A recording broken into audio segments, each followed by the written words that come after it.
ಕಟ್ಟಿಕೊಂಡು ಜಾನುವಾರು ಸಾಕಾಣಿಕೆ ಮಾಡಿಕೊಂಡು ಗುಡ್ಡಗಾಡು ಅಡವಿ ಪ್ರದೇಶಗಳಲ್ಲಿ ಬದುಕು ಸಾಗಿಸುವ ಕಾಡುಗೊಲ್ಲರ ಹಟ್ಟಿಗಳಿಗೆ ಶಿಕ್ಷಣ ಎಂಬುವ ಬೆಳಕು ಅಗತ್ಯ ಇದೆ. ಶಿಕ್ಷಣದಿಂದ ಮುಖ್ಯ ಭೂಮಿಕೆಗೆ ಬರಬೇಕಿದೆ ಎಂದು ತಾಲೂಕು ಕಾಡುಗೊಲ್ಲರ ಯುವ ಘಟಕದ ಅಧ್ಯಕ್ಷ ಸಿ ವೀರೇಶ್ ಹೇಳಿದರು. ಎಸ್ಎಸ್ಎಲ್ಸಿ ಪರೀಕ್ಷೆಯಲ್ಲಿ ಚಳ್ಳಕೆರೆ ತಾಲೂಕಿನ ಸಿದ್ದಾಪುರ ಗ್ರಾಮದ ಕಾಡುಗೊಲ್ಲ ಜನಾಂಗದ ಎಚ್ ಅಜ್ಜಣ್ಣ ಸಿದ್ದವೀರಮ್ಮ ಪುತ್ರಿ BM ವಿದ್ಯಾಶ್ರೀ 625 ಅಂಕಗಳಿಗೆ 600 ಹಾಗೂ ಲೇಟು ದಾನವೇಂದ್ರಪ್ಪ ಟಿ ಭಾಗ್ಯಮ್ಮ ಪುತ್ರಿ JD ಧವನ 625ಕ್ಕೆ 599 ಅತ್ಯುನ್ನತ ಅಂಕ ಪಡೆದ ಹಿನ್ನೆಲೆಯಲ್ಲಿ ಕಾಡುಗೊಲ್ಲರ ಸಂಘ ಮತ್ತು ಗ್ರಾಮಸ್ಥರು ಹಮ್ಮಿಕೊಂಡಿದ್ದ ಅಭಿನಂದನಾ ಕಾರ್ಯಕ್ರಮದಲ್ಲಿ ಅವರು ಮಾತನಾಡಿದರು. ಬದಲಾಗುವ ಸಮಾಜಕ್ಕೆ ಅನುಸಂಧಾನ ಆಗುವ ಮನೋಭಾವ ಬೆಳೆಸಿಕೊಳ್ಬೇಕು. ಇದು ಆಸ್ತಿ, ಹಣ, ಶ್ರೀಮಂತಿಕೆಯಿಂದ ಬರುವುದಿಲ್ಲ. ಶಿಕ್ಷಣದಿಂದ ಮಾತ್ರ ಬದಲಾವಣೆ ಸಾಧ್ಯ. ಆಸ್ತಿ ಮಾಡುವ ಬದಲು ಮಕ್ಕಳಿಗೆ ಉತ್ತಮ ಶಿಕ್ಷಣ ಕೊಟ್ಟು ಮಕ್ಕಳನ್ನೇ ಆಸ್ತಿಯನ್ನಾಗಿ ಮಾಡಿ. ಗೊಲ್ಲರ ಹಟ್ಟಿಗಳಿಂದ ಹೆಣ್ಣು ಮಕ್ಕಳು ಸಾಮಾಜಿಕ ಕಾರ್ಯಗಳಲ್ಲೂ ಬೆರೆಯದ ಪದ್ಧತಿಗಳಲ್ಲಿ ಉತ್ತಮ ಅಂಕ ಪಡೆದು ಗ್ರಾಮದ ಪ್ರತಿಭಾವಂತ ವಿದ್ಯಾರ್ಥಿನಿಯರು ಇತರರಿಗೆ ಸ್ಫೂರ್ತಿ ಆಗಬೇಕು. ತಮ್ಮ ಪೋಷಕರು ಕಷ್ಟಪಟ್ಟು ಕೂಲಿ ಮಾಡಿ ಅಕ್ಷರ ಕಲಿಸಿದವರ ಶ್ರಮ ಸಾರ್ಥಕ ಆಗುವ ರೀತಿಯಲ್ಲಿ ಶಿಕ್ಷಣದಲ್ಲಿ ಉತ್ತಮ ಜೀವನ ರೂಪಿಸಿಕೊಳ್ಳಬೇಕು ಎಂದು ಹೇಳಿದರು. ಚಳ್ಳಕೆರೆ ನಗರದ ಪ್ರತಿಷ್ಠಿತ ವಾರಿಯರ್ ಸಂಸ್ಥೆಯಲ್ಲಿ SSLC ಪರೀಕ್ಷೆಯಲ್ಲಿ 625 ಅಂಕಗಳಿಗೆ 599 ಅಂಕ ಪಡೆದ ವಿದ್ಯಾರ್ಥಿ ಧವನ್ ಮಾತನಾಡಿ, ನಮ್ಮ ತಂದೆಯವರು ವೃತ್ತಿಯಲ್ಲಿ ಉಪನ್ಯಾಸಕರಾಗಿದ್ದರು. ನಮ್ಮ ತಂದೆ ಕೊರೋನಾ ಸಂದರ್ಭದಲ್ಲಿ ಮರಣವಾದರು. ಆದರೂ ನಮ್ಮ ತಾಯಿ ಶಾಲೆ ಬಿಡಿಸಿ ಕೂಲಿ ಕಳಿಸಲಿಲ್ಲ. ನನ್ನ ತಾನು ಕೂಲಿ ಮಾಡಿ ಶಿಕ್ಷಣ ಕೊಡಿಸಿದ್ದಾರೆ.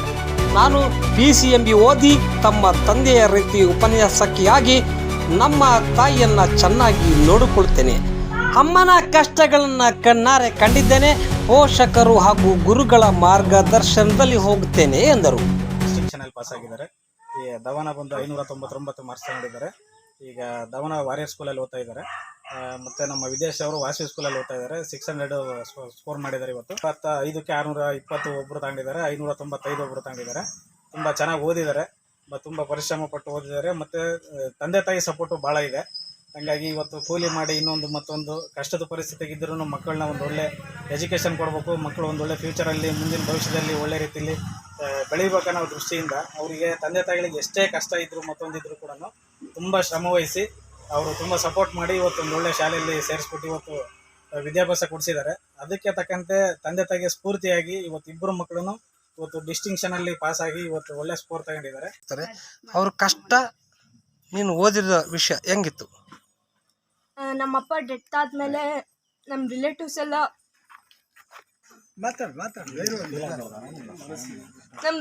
ಎಲ್ಲ ಬೇರೆ ಬೇರೆ ಗೌರ್ಮೆಂಟ್ ಸ್ಕೂಲಿಗೆ ಸೇರಿಸ್ರಿ ಅಂತ ಹೇಳಿದ್ರು. ಬಟ್ ಆದರೂ ನಮ್ಮಮ್ಮ ಯಾರು ಮಾತ್ರ ಕೇಳಲಿಲ್ಲ. ಕಷ್ಟಪಟ್ಟು ಕೂಲಿ ಮಾಡಿ ನನಗೆ ಆ ಸ್ಕೂಲಲ್ಲಿ ಓದಿಸಿ ಇಂಥ ಪೊಸಿಷನಿಗೆ ನಾನು ಬಂದಿದ್ದೀನಿ ಅಂದರೆ ನಮ್ಮಮ್ಮನೇ ಕಾರಣ. ನಮ್ಮಮ್ಮ ಮತ್ತು ನಮ್ಮ ಹೈಸ್ಕೂಲ್ ಟೀಚರ್ಸ್ ನನಗೆ ಭಾಳ ಸಪೋರ್ಟ್ ಮಾಡಿದರು. ಅವ್ರ ಸಪೋರ್ಟ್ ಮತ್ತು ನಮ್ಮ ಅಮ್ಮನ ಸಪೋರ್ಟಿಂದನೇ ನಾನು ಇಷ್ಟು ತೆಗಿಯೋಕ್ಕೆ ಸಾಧ್ಯ ಆಗಿದ್ದು. ಅದಕ್ಕೆ ನಾನು ನಮ್ಮ ಅಮ್ಮಗೆ ಮತ್ತು ನಮ್ಮ ಟೀಚರ್ಸ್ಗೆ ಥ್ಯಾಂಕ್ ಯು ಹೇಳ್ತೀನಿ. ಸೈನ್ಸ್ ತಗೋಬೇಕಂತ ಇದ್ದೀನಿ. ಅಮ್ಮ ವ್ಯವಸಾಯ ಮಾಡುತ್ತೆ, ಕೂಲಿ ಹೂವು ಗಿಡ ಹಾಕೈತೆ, ಅದ್ರಾಗೆ ಜೀವನ ಸಾಗುತ್ತೆ. ನಮ್ಮಪ್ಪ ಲೆಕ್ಚರರ್ ಆಗಿದ್ದರಿಂದ ಅದೇ ಥರ ಮಗಳು ಓದಿ ಅದೇ ಪೊಸಿಷನಿಗೆ ಬಂದು ಹೆಸರು ಉಳಿಸ್ಬೇಕು ಅಂತ ನಮ್ಮಮ್ಮನ ಗುರಿ ಆಗೈತೆ. ನಾನು ಅದನ್ನ ಮಾಡ್ತಿದ್ದೆ. ಉಪನ್ಯಾಸಕ್ಕೆ ಆಗ್ಬೇಕಂತ ಇದ್ರ? ಹೌದು. ನಿಮ್ಮ ಹೆಸರು? ಧವನ GD. ಮಾರ್ಕ್ಸ್ ಎಷ್ಟು? 599. ಒಂದು ಓದಿಸಿದ್ರಿ. ನಿಮಗೆ ಇವಾಗ ಅವರು ಒಂದು ಉತ್ತಮವಾದ ಅಂಕ ಗಳಿಸಿದ್ದಾರೆ. ನಿಮ್ಮ ಆಸೆ ಏನಿತ್ತು? ಯಾವ ರೀತಿ ಅವ್ರಿಗೊಂದು ಸಪೋರ್ಟ್ ಮಾಡಿದ್ರಿ? ಸರ್, ನಮ್ಮ ಮನೇಲಿದ್ದಾಗ ಹೆಂಗಿದ್ರ ಅವರು ತಂದಿಲ್ಲ ಅಂತ ಕಷ್ಟಪಡಬಾರ್ದು ಅಂತ ಅದೇ ಥರನೇ ನೋಡ್ಕೊಂತಿದ್ದೀನಿ ಸರ್. ಏನು ಕೆಲಸ ಮಾಡ್ತೀರಾ ನೀವು? ನಾನು ಕೂಲಿ ಕೆಲಸಕ್ಕೆ ಹೋಗ್ತೀನಿ ಸರ್. ಹೂವಿನ ಗಿಡ ಹಾಕ್ತೀನಿ. ಅದೇ ಮಗಳನ್ನ ಏನು ಮಾಡ್ಬೇಕಂತ ಅಂದ್ಕೊಳ್ಳೋದು ಮುಂದಿನ ದಿನಗಳಲ್ಲಿ? ಅದೇ ಸರ್, ಅವರಪ್ಪನ ಆಸೆ ಉಳಿಸ್ಬೇಕು ಅಂತ ಅವ್ರನ್ನ